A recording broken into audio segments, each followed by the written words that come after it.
Madame, Monsieur, bonsoir. Le Maroc change de doctrine budgétaire. Objectif affiché, chaque dirham public dépensé doit produire un résultat. Avec notamment l'adoption de ce nouveau cadre, ce cadre stratégique 2026-2032, l'État engage une refonte en profondeur de sa gestion des finances publiques. En gros, c'est la fin des approches fragmentées, place à la convergence, la performance et l'impact. Derrière cette ambition, il faut le dire, révolutionnaire, le diagnostic est sans ambiguïté. Le système marocain est jugé solide, notamment par les standards internationaux. Nous allons en parler dans cette émission avec nos experts. Et pourtant, les effets concrets sur la croissance, sur l'inclusion, restent discutés, voire à discuter. C'est tout le paradoxe, car le Maroc sait planifier, le Maroc sait exécuter, mais le Maroc doit désormais prouver. D'abord, prouver que l'investissement public produit réellement de la valeur. Prouver aussi que les politiques sociales réduisent durablement les inégalités. Prouver enfin que la performance qu'on mesure sert aussi à orienter les décisions publiques. Puisqu'aujourd'hui, le cœur du problème est donc connu. Quand des indicateurs existent et des rapports aussi, l'arbitrage budgétaire, pour certains observateurs, reste très politique. Il y a un autre défi, celui de la soutenabilité, avec en toile de fond un État social et des attentes citoyennes qui prennent de l'ampleur. Et en face, des marges budgétaires qui, elles, sont sous pression. Alors, comment dépenser mieux et surtout pourquoi? Comment passer d'une logique de moyens à une logique d'impact?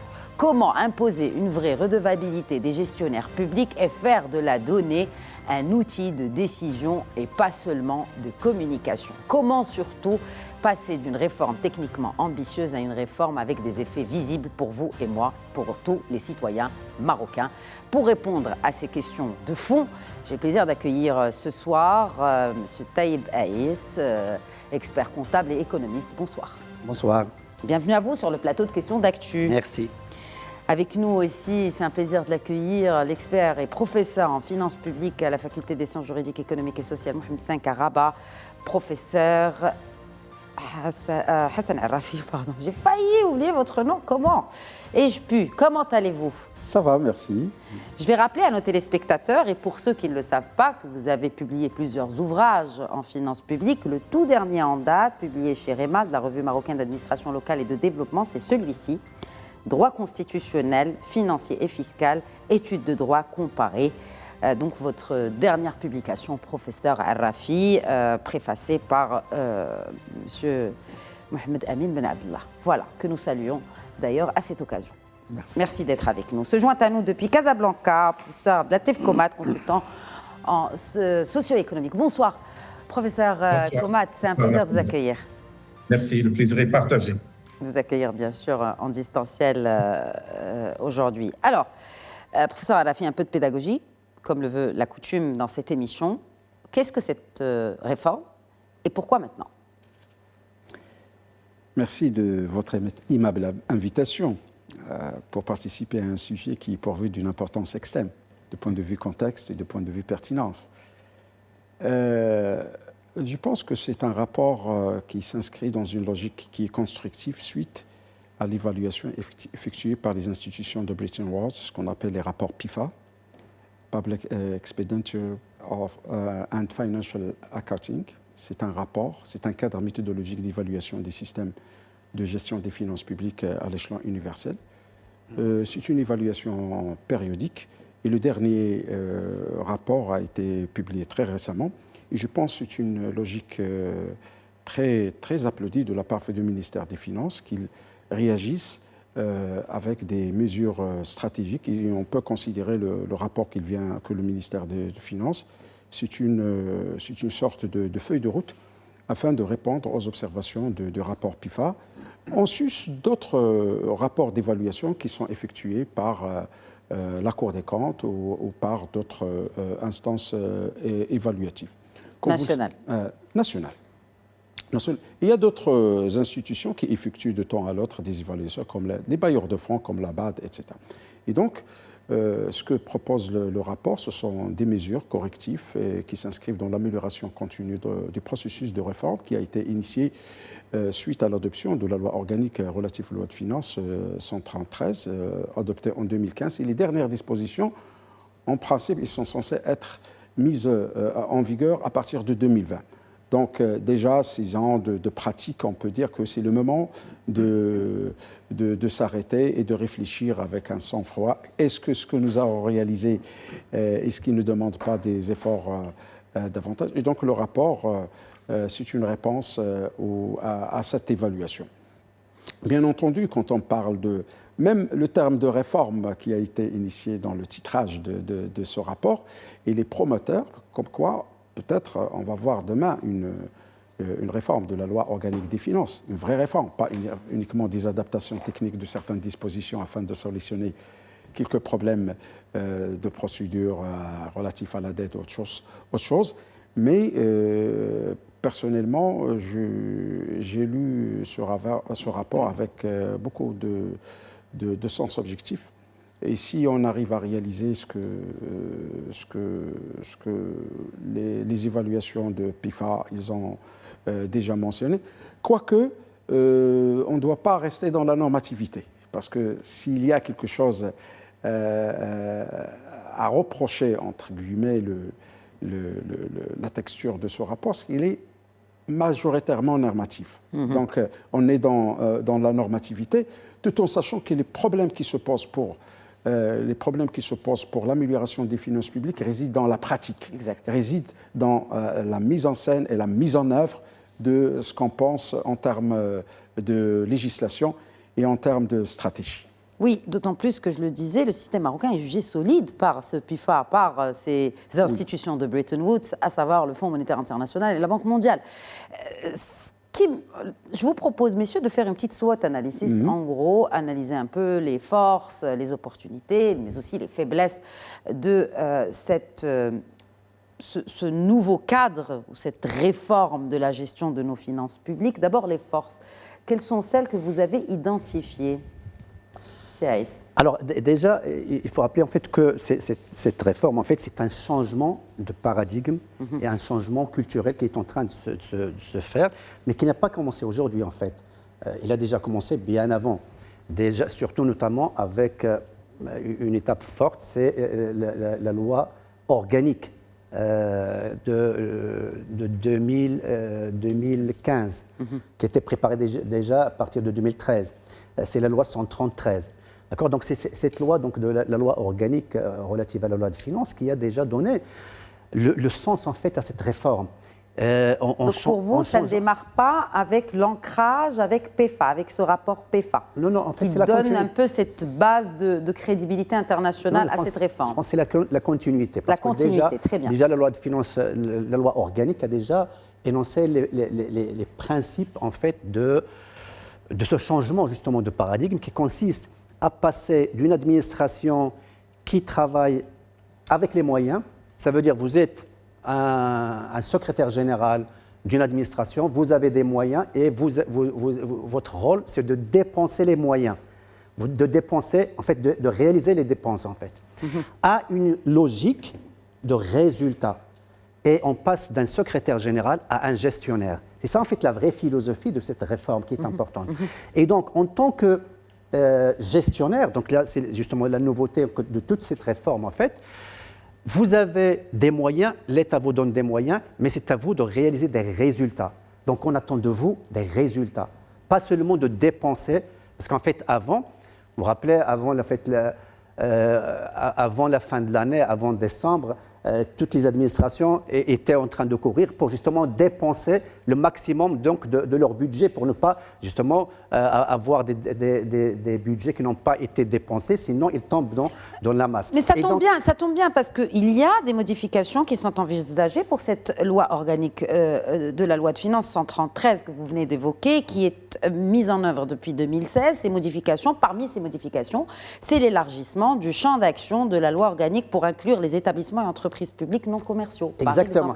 Donc même cette loi organique des finances revue et corrigée en 2015, donc mise en œuvre en 2016, elle aussi subit aussi des modifications. Donc mais justement, c'est la continuité. Un changement en continu, parfaitement. Justement, c'est la continuité. Et justement, donc, cette nouvelle philosophie se base sur la gestion par des programmes. vous avez un programme. Ça veut dire qu'un programme, vous avez un budget, vous avez des objectifs, vous avez des indicateurs de performance. Et vous avez un gestionnaire qui est responsable de tout cela. Oui. Et ce gestionnaire, il doit rendre des comptes. Il y a donc cette notion de reddition des comptes qui est importante. Ça veut dire que vous êtes gestionnaire, on vous donne plus de liberté pour justement gérer votre administration et votre domaine et votre secteur. Mais en fin de période, vous avez des indicateurs sur lesquels vous allez être jugé et vous devez rendre des comptes. Et c'est ça ce qui est important. Il y a une autre dimension, c'est la pluriannualité. Avant, chaque administration gérait l'année. On s'en fout du reste. Je gère mon année et c'est tout. Je clôture mon budget et c'est tout. Maintenant, vous avez une pluriannualité. Ça veut dire que vous avez un plan sur 3 ans. Donc déjà, vous avez plus de visibilité. Et ça, c'est très, très important. Plus de visibilité pour les investisseurs, pour les chefs d'entreprise. Pour tout le monde, pour surtout l'utilisateur, pour le citoyen, pour tout le monde finalement. Et donc, vous avez une plus grande visibilité. Et puis, vous avez aussi la notion en fait, qu'on a introduite, c'est la notion de la comptabilité générale. Donc, en fait, on a introduit la comptabilité générale dans des administrations. Avant l'administration, c'était la comptabilité d'engagement. Vous avez un certain nombre d'engagements que vous devez réaliser. Là, vous avez une comptabilité générale. Pourquoi? Parce que vous avez des indicateurs, on peut les mesurer. Et ça, c'est ce qui est important justement, c'est d'avoir ces indicateurs mesurables et sur lesquels on peut... Des indicateurs de quelle sorte? Performance. Surtout qu'il y a une introduction, par exemple, de critères de l'OCDE, à savoir sur l'efficacité, l'efficience et l'impact. Exactement. Ben justement, l'objectif, c'est... Alors que le Maroc, rappelons-le, ne fait pas partie de l'OCDE, n'est pas membre de l'OCDE. Non, mais on applique leurs critères quand même. Non, c'est juste des normes, c'est des standards qu'on peut appliquer ou ne pas appliquer. Mais l'essentiel. C'est aussi une case à cocher pour accéder au club fermé des pays ou des pays membres de l'OCDE. Je me pose la question. Peut-être bien, mais l'essentiel, c'est que en tant qu'administration, vous avez des indicateurs d'efficacité, d'efficience et d'impact sur, in fine, sur la population. Parce qu'en fait, ce qui intéresse en fin de parcours, c'est quoi votre impact par rapport aux citoyens, par rapport à la vie des citoyens. Et là, on passe des indicateurs. Il y a aussi un autre problème, c'est des indicateurs de moyens par rapport aux indicateurs de performance. Oui. Là, en fait, c'est toute une philosophie qui est avant en fait, l'administration marocaine. Il faut rappeler quand même historiquement que l'administration marocaine avant était basée sur la vision francophone de l'administration, qui était une vision... on va dire, classique, et versus la vision anglo-saxonne qui est justement orientée vers les performances. Et donc, on ne va plus vous demander, par exemple, les indicateurs de moyens. Avant, quand vous demandez à un bureaucrate qu'est-ce qu'il a fait durant l'année, il va vous dire « j'ai organisé 150 réunions. Donc, j'ai bien fait mon travail. » Ben non, ça c'est des indicateurs de moyens. Ce qu'on vous demande, c'est des indicateurs de performance. Vous avez organisé 150 réunions, mais qu'est-ce que ça a donné pour les citoyens? Ça n'a donné rien, donc vous n'avez rien fait. Vous pouvez organiser une seule réunion et vous réglez les problèmes des citoyens. Là, c'est des indicateurs de performance. Par exemple, au niveau de la santé, qu'est-ce que vous avez fait? Au niveau de l'éducation, qu'est-ce que vous avez fait sur l'impact? Qui fait ça? Ben justement, c'est ça le plus important. Qui va interpeller les politiques publiques ou ceux qui les appliquent sur cela? C'est censé être le rôle du Parlement.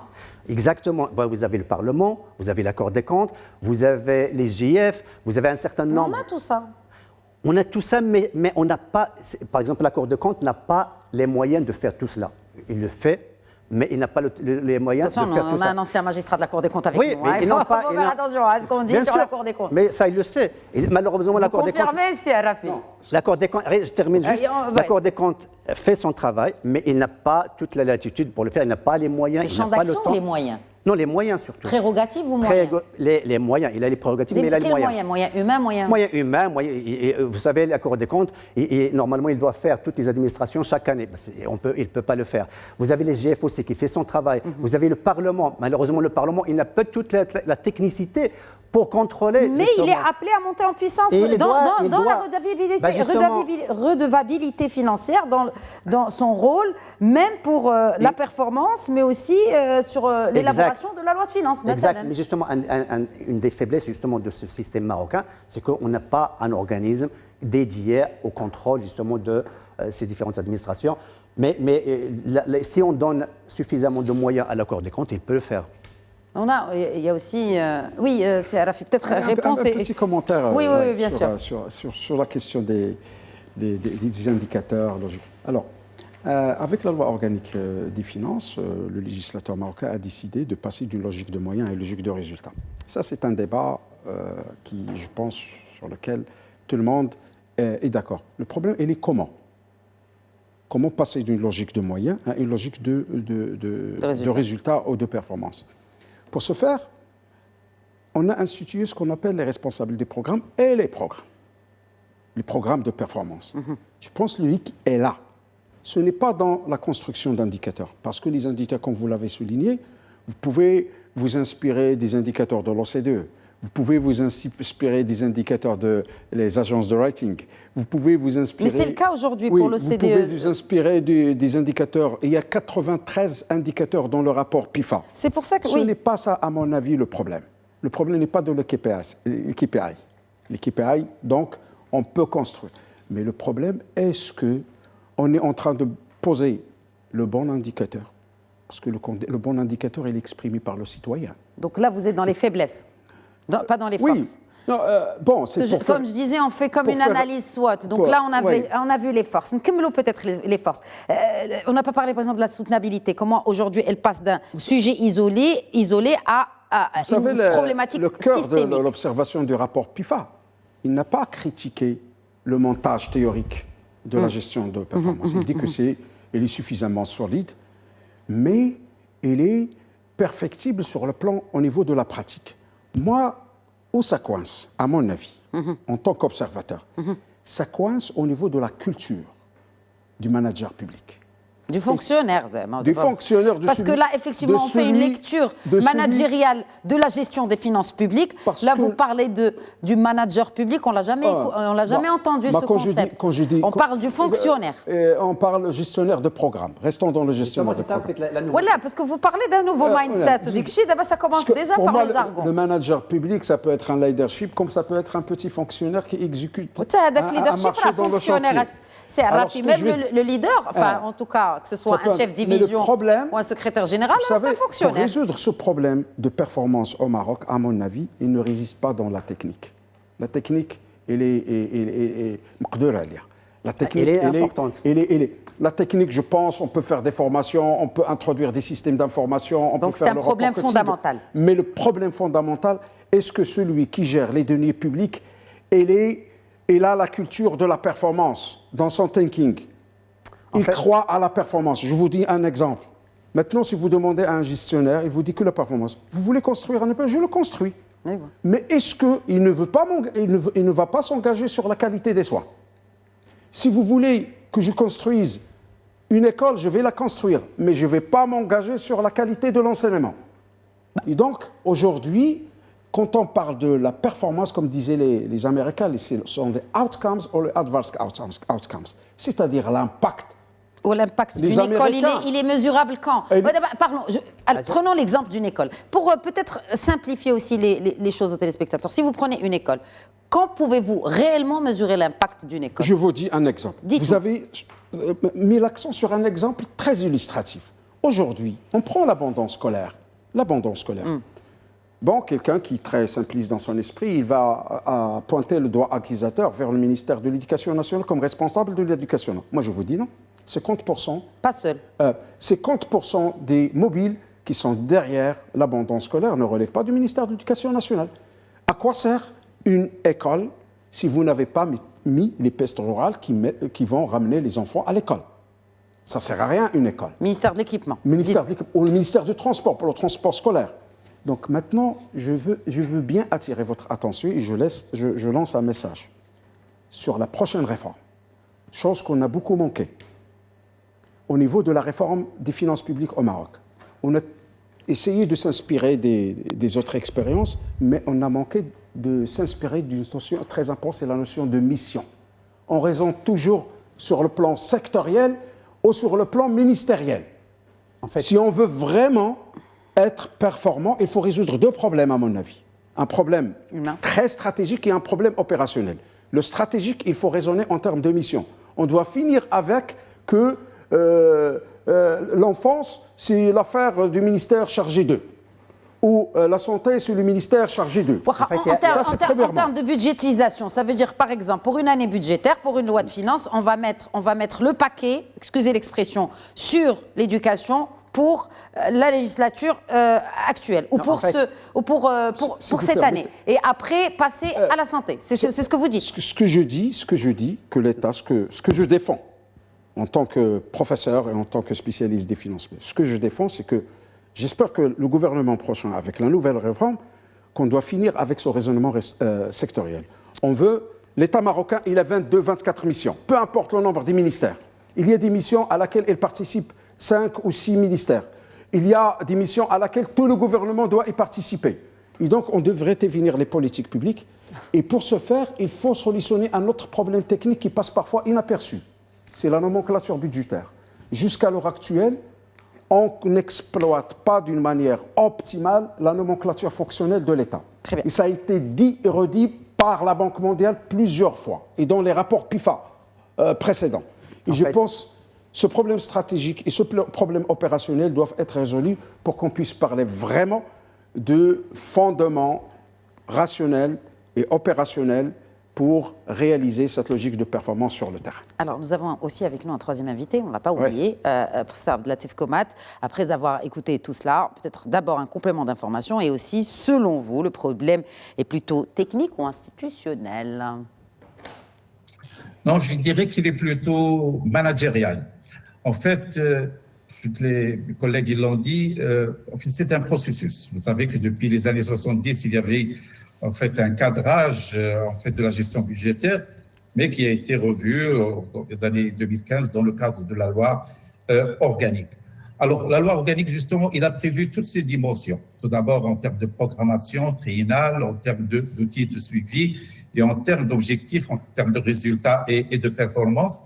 Mais le constat, pourquoi il y a cet arrêt, je dirais aujourd'hui, cette réforme, cette révision en termes de réforme? Parce que le constat, c'est au niveau, en fait, de l'aval. L'aval, c'est quel est l'impact de cet investissement en termes de rendement, en termes de performance.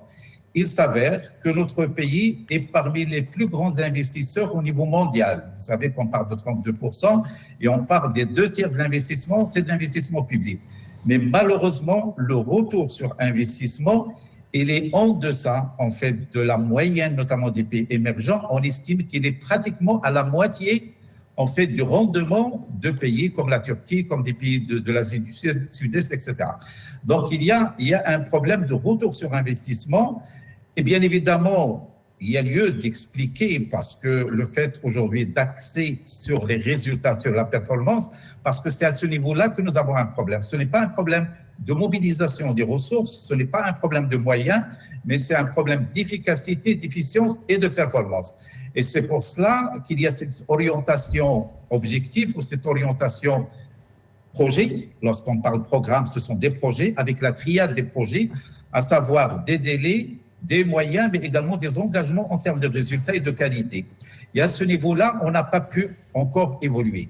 Aussi bien au niveau des mentalités, parce que c'est vrai, nous avons encore une mentalité orientée administration classique qui consiste à disposer de moyens et de le dépenser, et ça s'arrête là, et on n'est pas redevable des résultats. Donc ça continue malgré cela à exister au niveau du mindset du gestionnaire des établissements publics d'une manière générale.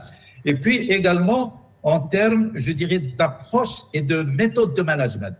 Mais vous parlez que des fonctionnaires. Pourquoi vous ne parlez pas des parlementaires? Pourquoi le parlementaire qui est censé aussi aider à préparer, en tout cas ce sont les modifications présentées notamment dans le cadre de l'amendement ou les modifications de la loi organique des finances, le parlementaire se doit de participer à la préparation et à l'exécution de la loi de finances.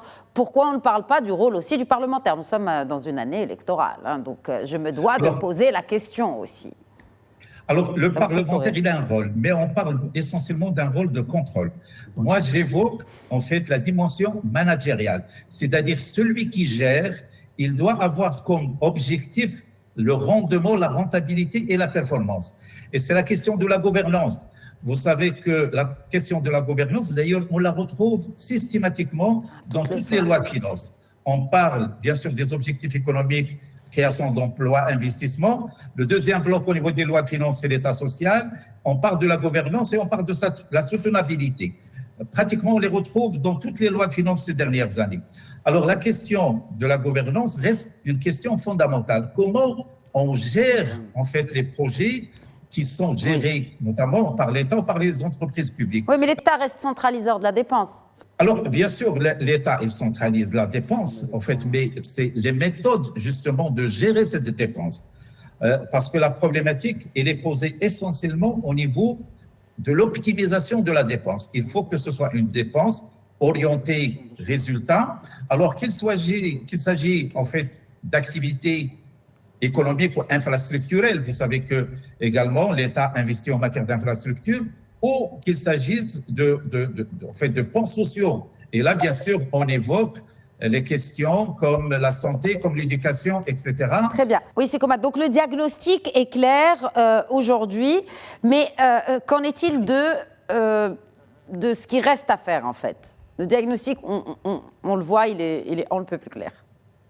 En fait, ce qui reste à faire, c'est que nous sommes dans un tournant. En fait, il faut le dire que le Maroc, aujourd'hui, c'est vrai que les rapports, qu'ils soient nationaux, qu'ils soient d'organisations internationales, évoquent la solidité de notre système, parce que c'est un système aussi bien sur le plan juridique, mais également sur le plan des outils, et en termes de planification, en termes de démarche, en fait, il est, je dirais, solide. Maintenant, c'est au niveau de l'applicabilité et au niveau de l'impact que, effectivement, il y a un problème. Alors, ce qui reste à faire, c'est tout d'abord opérationnaliser tout ce que prévoit le système, parce qu'il y a une bonne partie qui n'est pas opérationnalisée. En fait, aujourd'hui, au niveau des recettes, par exemple, c'est vrai qu'on voit qu'il y a une avancée en matière, en fait, des recettes, parce que si vous voyez les résultats, notamment des recettes fiscales, qui sont passées pratiquement de 215 milliards de dirhams en 2021 à 340 milliards de dirhams en 2025. Donc, au niveau des recettes, je dirais que la machine tourne. Il y a une modernisation, il y a le digital qui le permet, etc. Par contre, c'est au niveau de l'optimisation des dépenses, que ce soit au niveau des établissements et entreprises publiques, que ce soit au niveau des projets gérés directement par des ministères. Alors, on sait qu'il y a la réforme des entreprises et des établissements publics, qui a été d'ailleurs lancée et engagée, on fait superviser également par Sa Majesté, parce qu'il a appelé, en fait, à une réforme. Il y a eu des fusions, des absorptions, mais, en fait, le processus n'est pas encore achevé. Alors, on n'est pas achevé au niveau de la restructuration, mais surtout au niveau de la gouvernance des entreprises et établissements publics pour qu'ils soient gouvernés de manière à ce qu'ils aient cette vocation de performance. Donc, il y a cette question qui est fondamentale. Alors, bien sûr, au niveau également, on le sait, aujourd'hui, ce qui absorbe l'essentiel du budget de l'État, ce sont essentiellement des secteurs sociaux. Et on a vu un peu l'augmentation du budget de l'éducation nationale, de l'enseignement supérieur, de la santé. Là également, on s'attend à une amélioration en termes de performance de ces secteurs. C'est Rafi tout à l'heure a évoqué en fait l'aspect éducation nationale. Aujourd'hui, il y a un processus. Il y a un processus et on a commencé à voir les résultats. Il y a également au niveau de la santé tout un effort qui a été fait en matière d'infrastructure, qui devrait davantage être accompagné en termes de ressources humaines. Vous savez que nous avons un grand déficit en matière de ressources humaines liées à la santé.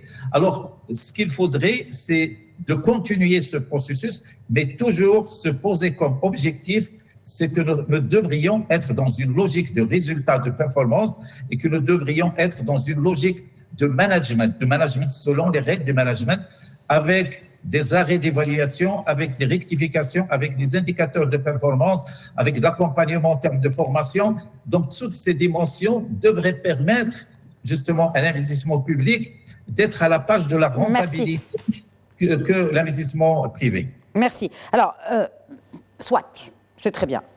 Taïba, il faudrait qu'on en parle et quand on parle de l'État social, est-ce qu'on peut financer un État social sans pression fiscale supplémentaire sur le contribuable, quelle que soit sa nature?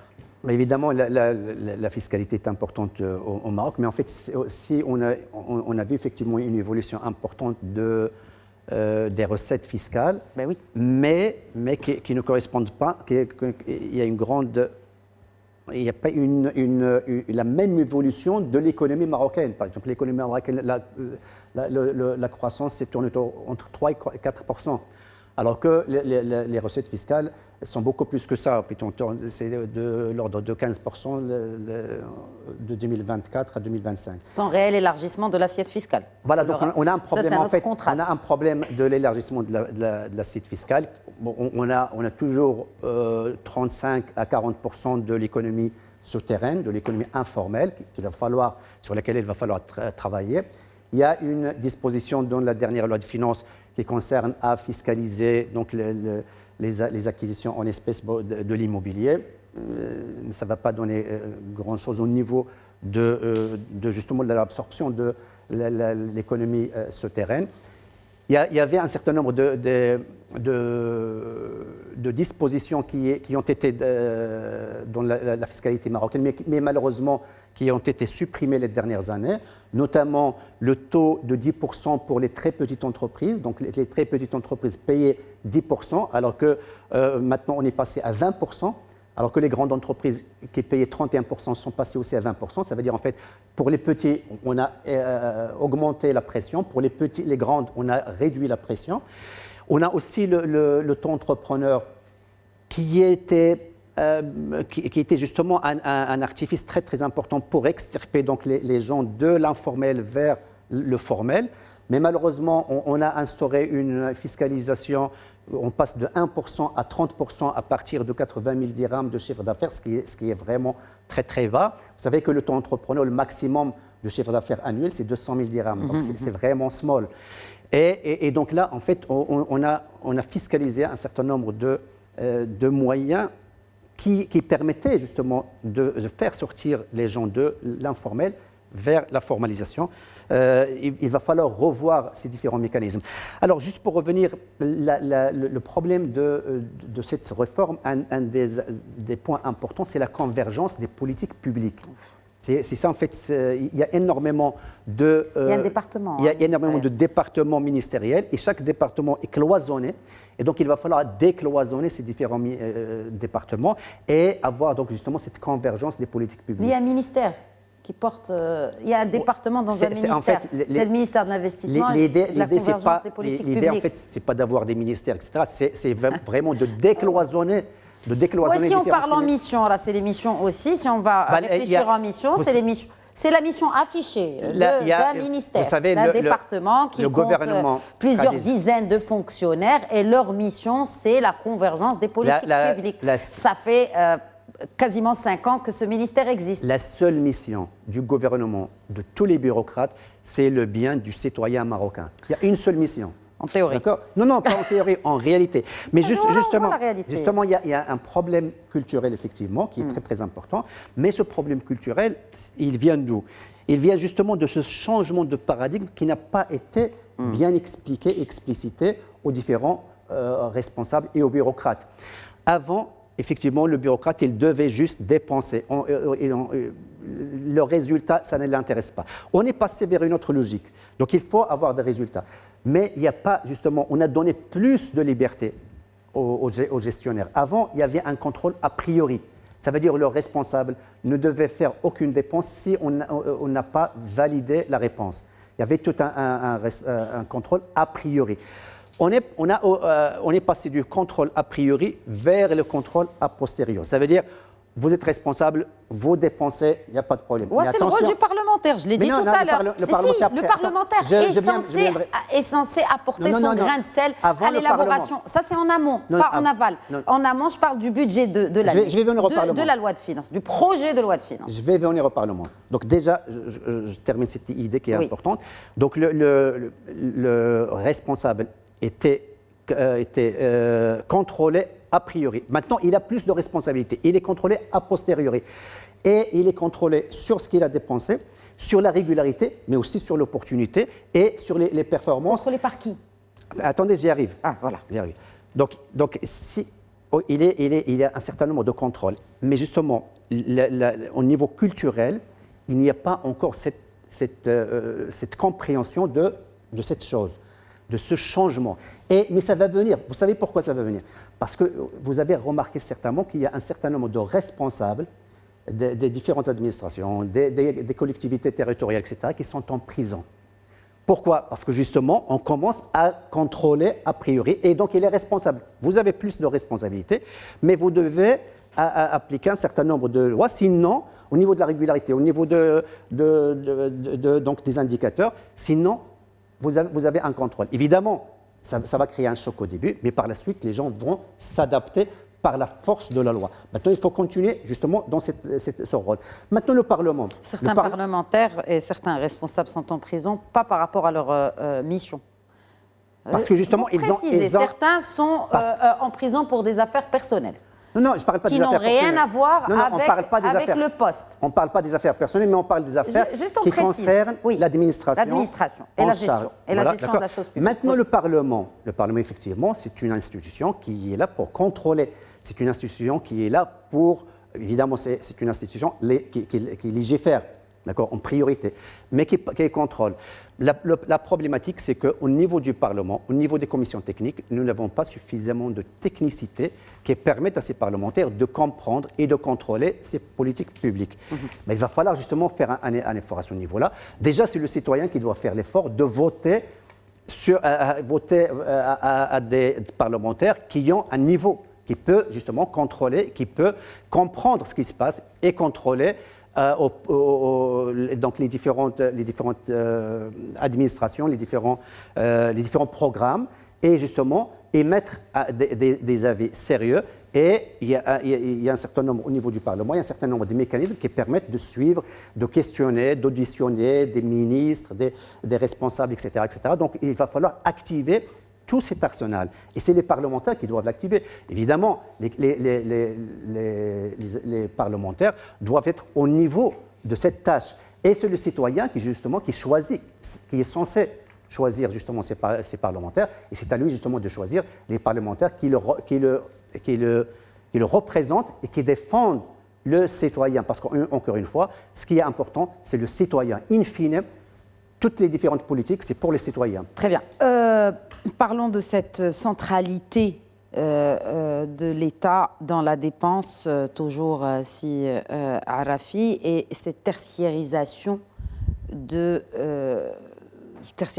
financière de nos finances qui reste très embryonnaire. Je m'explique. Là encore, on parle beaucoup de PPP. Le financement. Les effets d'annonce. Le financement innovant, etc., parce que ça fait partie aussi des recommandations, que ce soit pour PEFA ou dans cette nouvelle réforme. Parlons-en. Quels sont les freins, Arafi? Pourquoi c'est encore embryonnaire dans notre pays, alors qu'on en parle depuis quelques mandatures déjà, pas que ce gouvernement? D'une manière nécessairement synthétique. Je pense que ce soit le topo de PEFA, que ce soit les perspectives de la réforme de gestion de finances, ils ont mis l'accent sur les points névralgiques de notre système de gestion financière. Certains, la stratégie budgétaire en termes de pluriannualité, et la main sur la classifiabilité, la soutenabilité, etc. La question que vous posez et qui c'est une question cruciale, comment on finance notre budget? La question de financement de budget, elle est cruciale. Par la fiscalité. Bon, nous sommes un État fiscaliste par excellence, étant donné plus que 80% des ressources de l'État, ce sont des ressources fiscales, sans calculer les taxes parafiscales. Exact. La question de la notion de la pression fiscale, elle reste une notion brute. Je ne vais pas rentrer dedans. Elle reste une notion brute. Elle demande beaucoup d'analyse. C'est un risque aussi, c'est un très grand risque. Alors aujourd'hui, ce qui se passe, parce que comme on dit, il faut demander plus à l'impôt, moins aux contribuables. Vous avez dit tout à l'heure l'élargissement de l'assiette fiscale. Ça, c'est un effort il faut qu'on revoie la monographie fiscale au Maroc, pour pouvoir mettre en cohérence les structures économiques et sociales et les structures fiscales.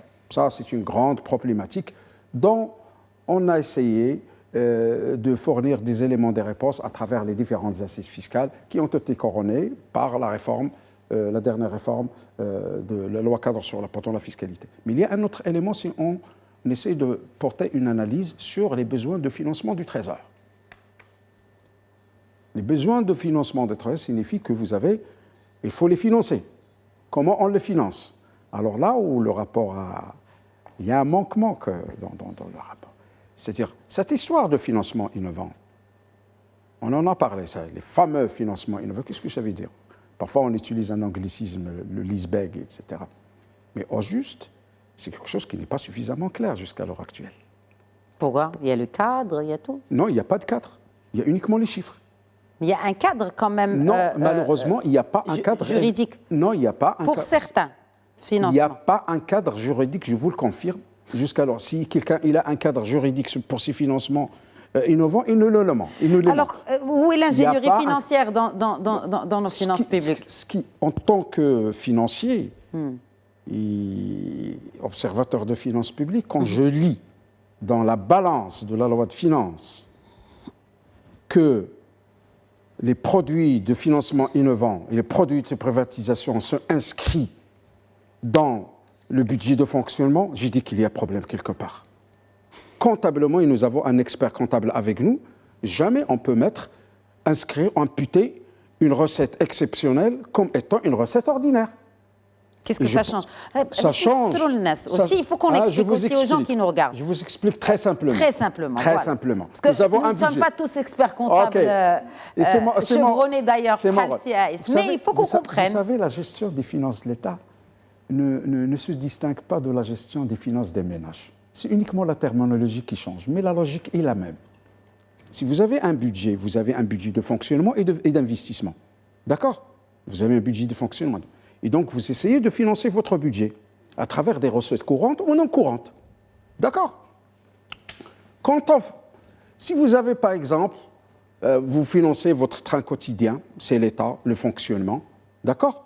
Avec votre salaire, vous avez des loyers quelque part, etc. Demain, vous aurez besoin d'une voiture pour acheter une voiture. Donc, soit que vous avez une épargne que vous allez exploiter pour financer votre... Soit vous allez recourir à des financements extérieurs. Soit vous allez vendre chez Sertla ou chez Haja, vendre des bijoux. Alors, les bijoux, les financements, au lieu de vendre les bijoux, vous allez mettre en location. C'est-à-dire, vous avez demandé à quelqu'un qui a de la trésorerie, vous lui dites, s'il vous plaît, c'est ça ce que faisait l'État aujourd'hui avec les financements innovants, s'il a un bâtiment ou un patrimoine immobilier, il dit à ce qu'on appelle les investisseurs institutionnels, au lieu de négocier les bons au trésor, il commençait à négocier le patrimoine immobilier de l'État. Qu'est-ce qu'il dit? S'il vous plaît, j'ai besoin de la trésorerie, je mets à votre disposition cet immeuble pour le financer. Et il faut, en contrepartie, vous allez le mettre en location. Et je vous paye des redevances mensuelles. Ce qu'on appelle le leaseback. Au niveau de la gestion privée, les financiers et les connaissent. Lorsqu'une entreprise recourt au leaseback, c'est un mauvais indicateur de la santé financière de l'entreprise. Alors aujourd'hui, ce n'est pas un problème, on peut dire innovant, intelligent, peu importe. Mais aujourd'hui, vous pouvez avoir quelque chose à mettre en location, demain vous ne l'aurez pas. Mais pourquoi c'est difficile à opérationnaliser? Non, ils l'ont opérationnalisé. Vous savez qu'est-ce qu'ils ont en termes de chiffres? Des autres ce que nous avons innovants. Au niveau de la privatisation, les recettes de privatisation depuis 1985 jusqu'à l'heure actuelle n'ont pas atteint 200 millions de dirhams. Aujourd'hui, avec les derniers chiffres que j'ai pu lire sur les leaseback, qui a été... Bon, il n'y a pas un rapport officiel, il y a uniquement des... Et donc, c'est presque 115 milliards. Et donc, c'est une cagnotte très importante. Mais le fait que ça... 107. Combien? 107. 107. Moi, je lis 115 quelque part. Je ne sais pas la... Bon, il y a 8 milliards. Mais de toute façon, aujourd'hui, ça, elle fausse le calcul du déficit d'abord. Parce qu'on devait...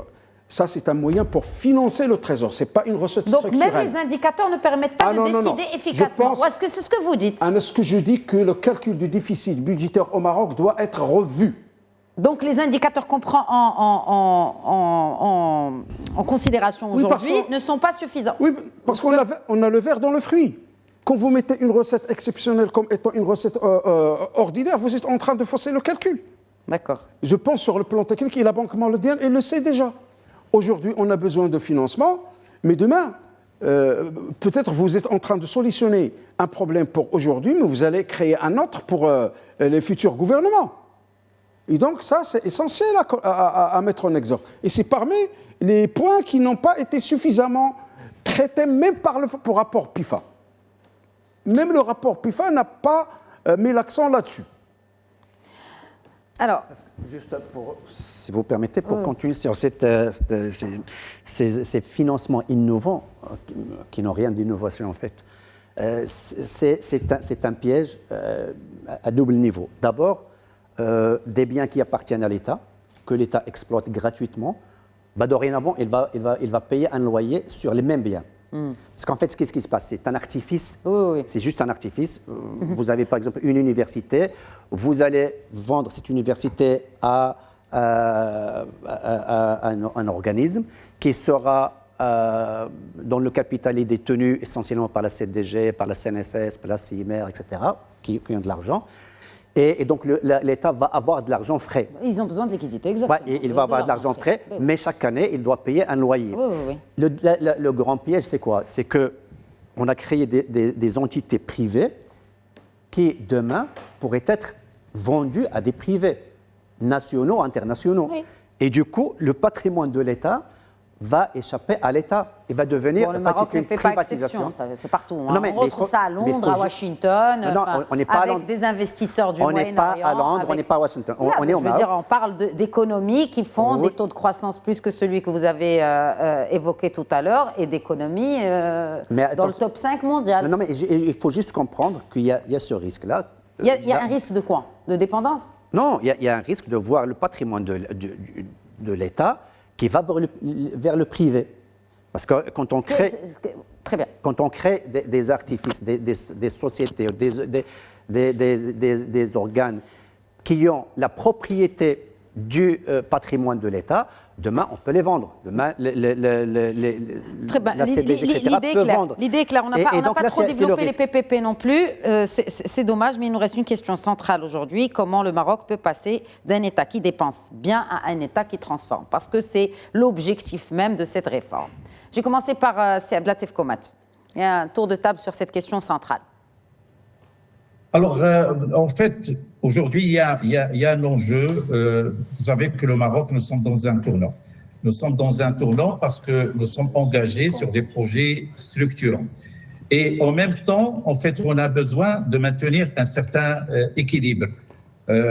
Aujourd'hui, vous savez que la question de la soutenabilité, en termes, par exemple, d'endettement, aujourd'hui, on parle de pratiquement 67% par rapport au PIB, qui reste en fait un indicateur tangent. Ça veut dire qu'on doit le maintenir parce que si on va plus haut, la problématique de l'endettement va se poser. En même temps, nous sommes engagés justement sur des projets structurants en matière d'infrastructure. Bien évidemment, vous savez que le Maroc aujourd'hui prépare de grands événements et il est en train d'investir massivement. Nous sommes également engagés en matière d'État social qui aujourd'hui absorbe pratiquement plus de 50 milliards de dirhams par an. Et puis nous sommes engagés sur une réforme structurelle de secteur névralgique. Et là, j'évoque bien sûr la santé avec toutes ces infrastructures, l'éducation nationale, etc.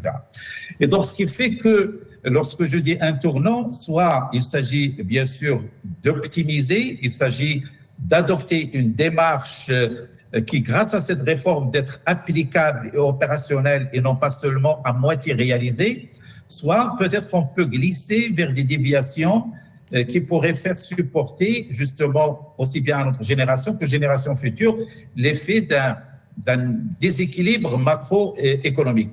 Et c'est pour ça qu'aujourd'hui, cet arrêt-là, cette volonté d'améliorer les choses s'impose de par les circonstances, par en fait les grands défis que nous sommes en train de vivre. Alors le Maroc est dans une dynamique, il a toujours privilégié l'investissement notamment public, mais toujours le Maroc depuis 83 avec le PAS, il a toujours veillé à ce qu'il soit un pays qui a une bonne image sur le plan de la crédibilité financière, aussi bien au niveau des indicateurs financiers qu'au niveau de ses relations avec les organisations financières internationales.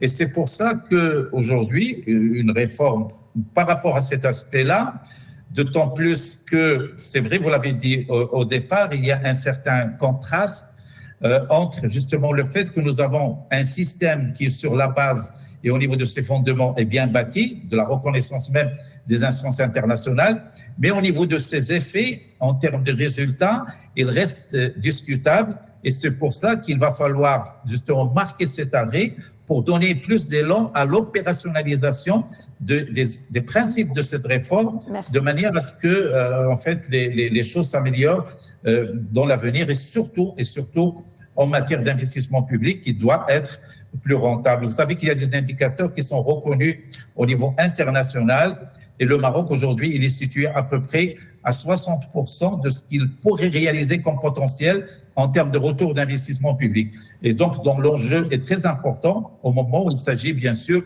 de fructifier, d'optimiser tous les moyens qui sont mis à la disposition de développement d'une manière générale, surtout cette vocation sociale que nous avons. Vous savez qu'un des leviers et les indicateurs sociaux se développent au même niveau que les indicateurs économiques, et cela passe forcément par un effort d'investissement, mais surtout d'optimisation de l'investissement. C'est pour ça que l'enjeu de cette réforme est fondamental. Beaucoup, professeur Komat. Oui, l'enjeu n'est plus de contrôler la dépense, mais de prouver son impact réel sur la croissance et l'inclusion, et de réduire les inégalités. Un mot de la fin, c'est Taïbaïs.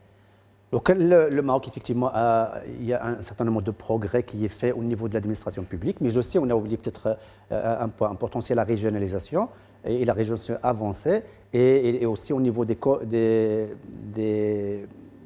collectivités territoriales, il y a un effort très, très important avec la réforme de la charte communale, et donc l'introduction d'un certain nombre de mécanismes très très importants au niveau justement qui permettent d'évaluer l'impact donc des politiques menées. Par exemple avec l'introduction du PAC, le programme d'action communale, le plan d'action communale et le PDR, etc., qui permettent justement d'avoir une stratégie de la commune et une stratégie de l'administration. Ça, c'est très, très important. Nous avons un certain nombre de lacunes qu'il va falloir résoudre, notamment le contrôle et le suivi de ces indicateurs, justement, pour arriver au but escompté, qui est justement le bien du citoyen marocain. Exact, le bien du citoyen marocain, et ça se passe aussi, ça commence par le local. Vous faites bien de le rappeler, ce n'est pas que Rabat qui décide et des budgets et de leur opérationnalisation ou dépenses, mais aussi au niveau local. C'est la grande nouveauté de ces nouveaux plans de développement territoriaux intégrés. Mot de la fin très rapide. Très rapide, je pense. La réforme qui est envisagée par le ministère des Finances au nom du gouvernement, on peut le dire qu'il est assuré sur ses fondements. Ça, c'est quelque chose qu'il faut reconnaître. Oui. Mais il reste encore partiel sur son périmètre, et il est perfectible sur la manière dont on va la mettre en œuvre progressivement à travers plusieurs dimensions. La déconcentration financière, la sincérité budgétaire, la stratégie budgétaire, la redevabilité des finances publiques. Et aussi, il faut que le budget soit centré sur le citoyen. Quel meilleur mot de la fin que celui-ci, que le budget soit centré sur le citoyen. Merci beaucoup, Sir Hassan Arafi. Je rappelle donc votre dernière publication, Droit constitutionnel, financier et fiscal, études de droit comparé, paru à la revue marocaine d'administration locale et de développement. Merci encore une fois d'avoir été avec nous. C'est Taïba et c'était un plaisir de vous accueillir. Plaisir à partager, merci beaucoup. Marhaba bik. Et je réitère mes remerciements aussi à Abdelatif Komat. Merci d'avoir été avec nous. C'est à vous. Voilà, c'est la fin de cet épisode de Questions d'actu. Très bonne soirée.